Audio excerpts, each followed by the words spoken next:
Janina Batakienė, tik palaidojusi sūnų, sutiko mus priimti.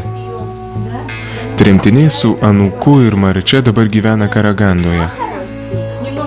Tramdydamas skausmo ašaras po sūnaus laidotuvių, ji pasakoja.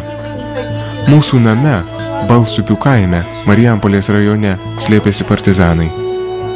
Dėl to patekau į kalėjimą Kybartuose. Du net mane tardė. Vienas daužys, vandeniu atpils, sąmonę privers ir vėl daužu. Sakyk, sako, visokiais žodžiais save vadina, pasakyk, kur yra partizanai. Sakau, nežinau, ką jūs norite, daužykit. Aš nieko neišdėjau, nieko neišdėjau. Oi, vežė 18 parų iš Lietuvos, lygi Karabaso. A paskiau iš Karabaso išvežė mus į Spaską. Janytė Spaske kalėjo 8,5 metų. Įvairių šaltinių duomenimis Spaske kalėjo apie 3000 lietuvių.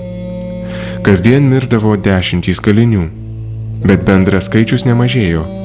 Nuolat atvežama naujų. Kas padėjo išlikti žmonėms? Dainos. Prisiminimai apie Lietuvą, savo tėvynę, kuri taip skaudžiai iš mūsų buvo išplėšta. Meilė. Stepėse netylantis vėjas. Mintis, kad kada nors išauš laisva diena. Diena, kai bus leista laisvai kvėpuoti, kalbėti ir iki soties ragauti savo, o ne svetimų primesto gyvenimo.